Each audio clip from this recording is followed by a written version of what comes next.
Boa noite, professor David. Eu sou Davi Freitas e agora eu vou mostrar como que eu fiz a primeira questão da sua quarta atividade de álgebra linear. Vamos lá. Você deu uma transformação linear de R3 em R2, ou seja, o R3 é o domínio e o R2 é o contradomínio. O senhor deu a transformação linear dessas três bases do domínio, ou seja, de R3. Que da primeira é esse vetor, a segunda é esse, da terceira é esse vetor.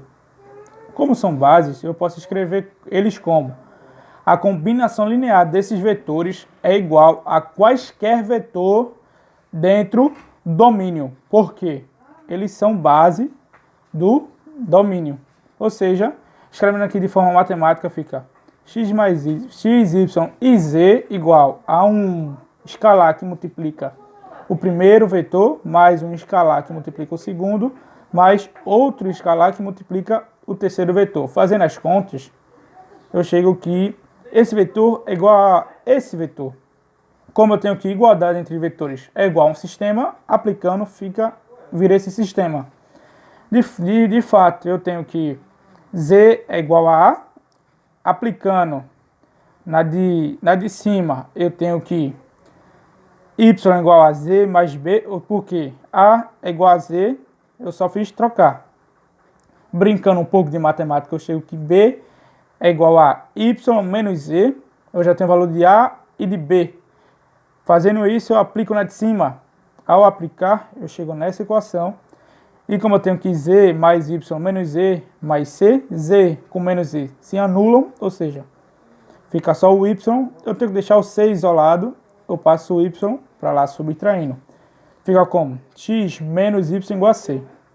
Voltando agora para a combinação linear, como eu tenho os valores de A, B e C, eu posso aplicar aqui novamente. Ao aplicar, substituir, eu tenho esses escalares. Após isso, eu vou aplicar a transformação linear nos dois lados, ou seja, transformação linear de x, y e z e transformação linear desse conjunto todo. Como eu tenho aquelas eu vou chamar de leis, mas o nome adequado não seria leis. Fundamentais de transformação linear, eu tenho que transformação linear da soma entre vetores é igual à transformação linear de um vetor mais a transformação linear do outro vetor. Aplicando aqui, eu tenho que vai ficar a transformação linear do primeiro vetor, ou seja, transformação linear do escalar vezes esse vetor, transformação linear desse outro escalar vezes esse vetor, e mais a transformação linear de outro escalar mais o último vetor. Agora eu tenho o segundo fundamento, que é transformação linear de um escalar vezes o vetor é igual ao escalar vezes a transformação linear do vetor.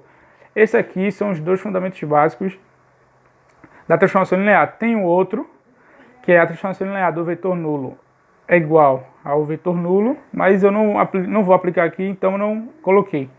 Mas existe essa também.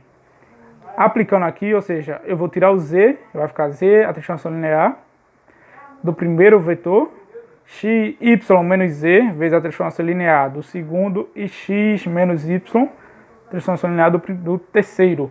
Como eu tenho os respectivos valores da transformação linear do primeiro, do segundo e do terceiro, já que um enunciado me deu, que são esses três, eu vou aplicar, fica z vezes o primeiro vetor, y menos z vezes o segundo e x menos y vezes o terceiro.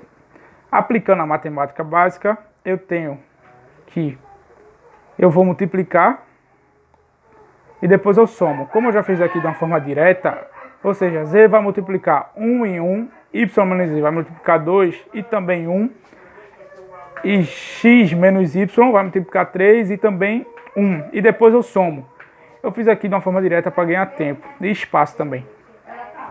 Fica z mais 2y menos 2z mais 3x menos 3y, vírgula, z mais y menos z mais x menos y.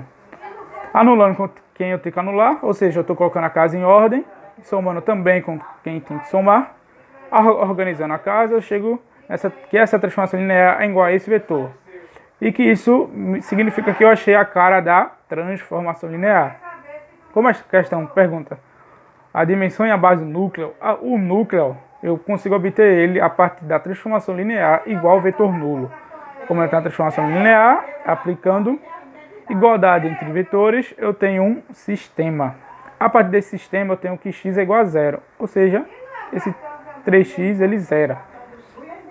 Fica 3x vezes 0 menos y menos e. Menos y menos e igual a zero, eu tenho que z igual a menos y. Aplicando em quaisquer vetor que está dentro do núcleo, um vetor x, y, z é igual a 0, y e menos y, que é igual a y, que fica em evidência, 0, 1 e 0, e que esse vetor, além de ser um gerador, ele é uma base, porque ele é LI, não tem mais nenhum vetor que possa ser uma combinação linear dele. Ou seja, ele é a base do núcleo e que eu tenho que a dimensão do núcleo é o número de elementos da base. E aqui eu só tenho um elemento, a dimensão do núcleo é 1. Prosseguindo pela questão, eu tenho que achar a dimensão da imagem. A imagem aqui eu posso obter através da transformação linear. Como? Eu pego a transformação linear, essa transformação linear ela gera a imagem. A partir disso, se eu colocar o x, o y e o z em evidência nessa transformação linear, nesses vetores aqui, eu vou achar os geradores da imagem. Achando os geradores da imagem, ou seja, a imagem tem esses três vetores como geradores, e que a base é simplesmente o escalonamento dos vetores geradores. Como eu tenho três vetores geradores, eu vou escalonar eles.